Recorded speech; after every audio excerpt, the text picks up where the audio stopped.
ಬನ್ನೇರುಘಟ್ಟ ರಾಷ್ಟ್ರೀಯ ಉದ್ಯಾನ ವ್ಯಾಪ್ತಿಯಲ್ಲಿ ಜಿಂಕೆಗಳು ಮತ್ತು ಕಾಡುಹಂದಿಗಳನ್ನು ಬೇಟೆಯಾಡಿ ಅವುಗಳ ಮಾಂಸ, ಚರ್ಮ, ಕೊಬ್ಬುಗಳನ್ನು ಮಾರಾಟ ಮಾಡುತ್ತಿದ್ದ ಜಾಲವೊಂದನ್ನು ಅರಣ್ಯ ಇಲಾಖೆ ಅಧಿಕಾರಿಗಳು ಭೇದಿಸಿದ್ದು ಓರ್ವ ಆರೋಪಿಯನ್ನು ಬಂಧನಕ್ಕೊಳಪಡಿಸಿದ್ದಾರೆ. ಮಾಂಸಕ್ಕಾಗಿ ಜಿಂಕೆ ಹತ್ಯೆ ಮಾಡುತ್ತಿದ್ದ ವ್ಯಕ್ತಿಯನ್ನು ಬಂಧಿಸಿರುವ ಬೆಂಗಳೂರು ನಗರ ಅರಣ್ಯಾಧಿಕಾರಿಗಳು 4 ಜಿಂಕೆ, 1 ಕಾಡು ಹಂದಿ ಮತ್ತು 74 ಕೆಜಿ ಜಿಂಕೆ ಮಾಂಸವನ್ನು ವಶಕ್ಕೆ ಪಡೆದಿದ್ದಾರೆ. ಕೇಂದ್ರ ಹಣಕಾಸು ಸಚಿವ ನಿರ್ಮಲಾ ಸೀತಾರಾಮನ್ ಇಂದಿನಿಂದ ಸ್ಪೇನ್, ಪೋರ್ಚುಗಲ್ ಮತ್ತು ಬ್ರೆಜಿಲ್ಗೆ ಅಧಿಕೃತ ಭೇಟಿ ಆರಂಭಿಸಿದ್ದಾರೆ. ಅವರು ಹಣಕಾಸು ಸಚಿವಾಲಯದ ಅಡಿಯಲ್ಲಿರುವ ಆರ್ಥಿಕ ವ್ಯವಹಾರಗಳ ಇಲಾಖೆಯ ಭಾರತೀಯ ನಿಯೋಗದ ನೇತೃತ್ವ ವಹಿಸುತ್ತಿದ್ದಾರೆ. ಕೊಲ್ಹಾಪುರಿ ಚಪ್ಪಲಿಗಳನ್ನು ತಯಾರಿಸುವ ಹೆಚ್ಚಿನ ಕುಶಲಕರ್ಮಿಗಳು ಕರ್ನಾಟಕದ ಬೆಳಗಾವಿ, ಬಾಗಲಕೋಟೆ ಮತ್ತು ಧಾರವಾಡದ ಅಥಣಿ, ನಿಪ್ಪಾಣಿ, ಚಿಕ್ಕೋಡಿ, ರಾಯಬಾಗ್ ಮತ್ತಿತರ ಭಾಗಗಳಲ್ಲಿ ವಾಸಿಸುತ್ತಿದ್ದಾರೆ. ತಲೆಮಾರುಗಳಿಂದ ಇವರು ಈ ಚಪ್ಪಲಿಯನ್ನು ತಯಾರಿಸುತ್ತಾ ಬಂದಿದ್ದಾರೆ. ಇವರನ್ನು ಮರೆಯಬಾರದು ಎಂದು ಸಚಿವ ಪ್ರಿಯಾಂಕ್ ಖರ್ಗೆ ಹೇಳಿದ್ದಾರೆ.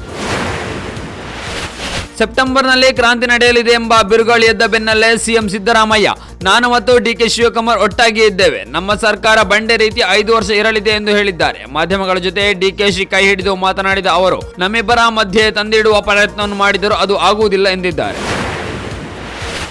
ರಜೆ ಮೇಲೆ ಬಂದಿದ್ದ ಯೋಧ ಟ್ರ್ಯಾಕ್ಟರ್ ಅಪಘಾತದಲ್ಲಿ ದಾರುಣವಾಗಿ ಸಾವನ್ನಪ್ಪಿರುವ ಘಟನೆ ಚನ್ನರಾಯಪಟ್ಟಣ ತಾಲೂಕಿನ ಕೆಂಬಾಳು ಗ್ರಾಮದಲ್ಲಿ ನಡೆದಿದೆ.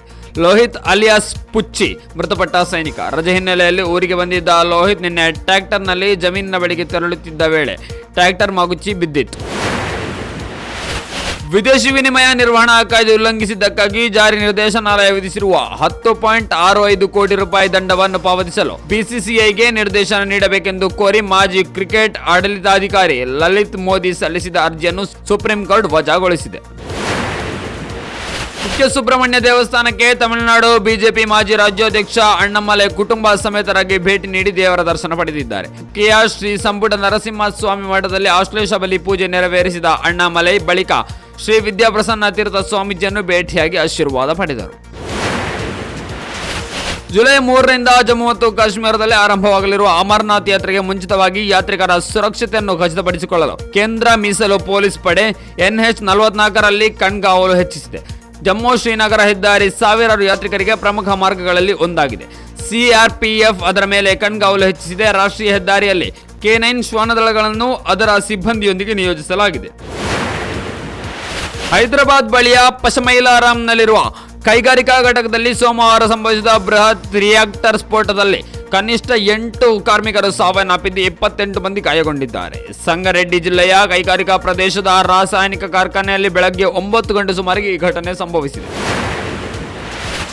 ಉತ್ತರ ಪ್ರದೇಶದ ಪ್ರಯಾಗ್ರಾಜ್ನಲ್ಲಿ ಒಂದು ಆತಂಕಕಾರಿ ಪ್ರಕರಣ ಬೆಳಕಿಗೆ ಬಂದಿದ್ದು, 15 ವರ್ಷದ ಹೆಣ್ಣು ಮಗಳನ್ನು ಅಪಹರಿಸಿ ಕೇರಳಕ್ಕೆ ಸಾಗಾಟ ಮಾಡಿ ಬಲವಂತದ ಧಾರ್ಮಿಕ ಮತಾಂತರ ಮತ್ತು ಭಯೋತ್ಪಾದಕ ಕೃತ್ಯಕ್ಕೆ ಒಳಪಡಿಸಲಾಗಿದೆ. ಜೂನ್ 28ರಂದು ಫೂಲ್ಪುರ್ ಜಿಲ್ಲೆಯ ನಿವಾಸಿ ಗುಡ್ಡಿದೇವಿ ಪೊಲೀಸ್ ದೂರು ದಾಖಲಿಸಿ 19 ವರ್ಷದ ತರ್ಕಶ ಬಾನೋ ಮೊಹಮ್ಮದ್ ಕೈಫ್ ಜೊತೆಗೂಡಿ ತನ್ನ 15 ವರ್ಷದ ಮಗಳಿಗೆ ಹಣದ ಆಮಿಷ ಒಡ್ಡಿ ನಂತರ ಇಸ್ಲಾಂಗೆ ಮತಾಂತರಗೊಳ್ಳುವ ಉದ್ದೇಶದಿಂದ ಕರೆಸಿಕೊಂಡು ಹೋಗಿದ್ದಾರೆ ಎಂದು ಆರೋಪಿಸಿದ್ದಾರೆ.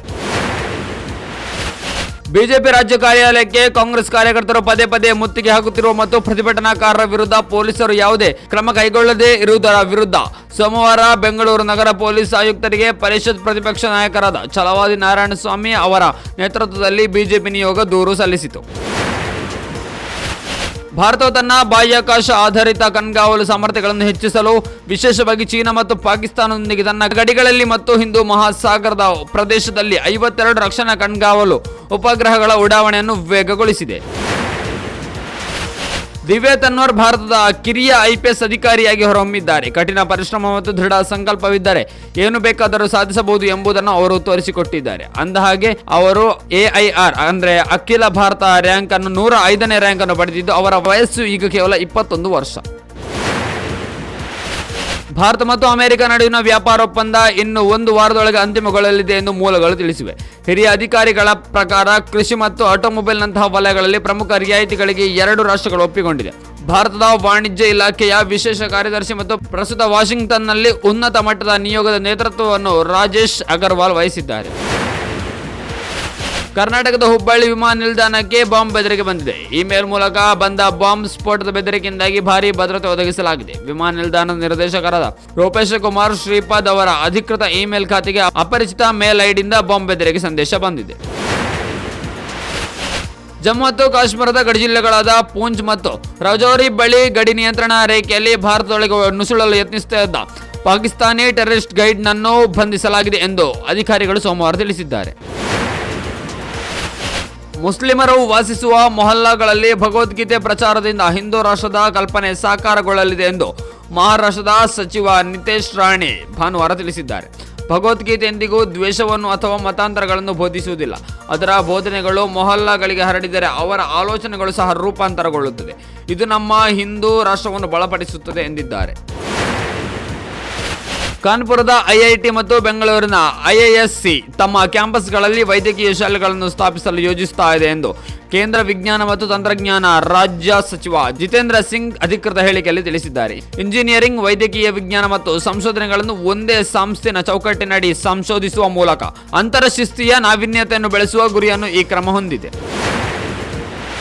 ದೇಶದ ವಿದ್ಯುತ್ ಕ್ರಮ, ಪರಿಸರ ವ್ಯವಸ್ಥೆ ಏಕೀಕರಿಸುವ ಮತ್ತು ಆಧುನೀಕರಿಸುವ ಗುರಿಯನ್ನು ಹೊಂದಿರುವ ಡಿಜಿಟಲ್ ಸಾರ್ವಜನಿಕ ಮೂಲಸೌಕರ್ಯ ಇಂಡಿಯಾ ಎನ್ವರ್ಸ್ಟಾಕ್ ಅನ್ನು ಸ್ಥಾಪಿಸಲು ಮೀಸಲಾದ ಕಾರ್ಯಪಡೆಯನ್ನು ಪ್ರಾರಂಭಿಸುವುದಾಗಿ ಕೇಂದ್ರ ತಿಳಿಸಿದೆ. ಇಂಧನ ವಹಿವಾಟುಗಳನ್ನು ಸುಗಮಗೊಳಿಸಲು ಮತ್ತು ವಲಯದಾದ್ಯಂತ ಪಾಲುದಾರರನ್ನು ಸಬಲೀಕರಣಗೊಳಿಸಲು ಸುರಕ್ಷಿತ, ಪರಸ್ಪರ ಕಾರ್ಯನಿರ್ವಹಿಸಬಹುದಾದ ಮತ್ತು ಪ್ರಮಾಣೀಕೃತ ಡಿಜಿಟಲ್ ವೇದಿಕೆಯನ್ನು ಸ್ಥಾಪಿಸುವುದು ಈ ಕ್ರಮದ ಉದ್ದೇಶವಾಗಿದೆ. ಗುಜರಾತ್ ಸರ್ಕಾರ ಅಹಮದಾಬಾದ್ ಮತ್ತು ಸೂರತ್ಗಾಗಿ ಏಕೀಕೃತ ಮಹಾನಗರ ಸಾರಿಗೆ ಪ್ರಾಧಿಕಾರವನ್ನು ಸ್ಥಾಪಿಸಿದೆ. ಹೆಚ್ಚು ಯೋಜಿತ ಮತ್ತು ಸಂಘಟಿತ ನಗರ ಸಾರಿಗೆ ಅಭಿವೃದ್ಧಿಯನ್ನು ಖಚಿತಪಡಿಸಿಕೊಳ್ಳಲು ರಾಜ್ಯಗಳು ಮೀಸಲಾದ ಸಂಸ್ಥೆಗಳನ್ನು ಸ್ಥಾಪಿಸಲು ಪ್ರೋತ್ಸಾಹಿಸುವ ಕೇಂದ್ರ ಸರ್ಕಾರದ ನಿರ್ದೇಶನಗಳನ್ನು ಈ ಉಪಕ್ರಮವು ಅನುಸರಿಸುತ್ತದೆ.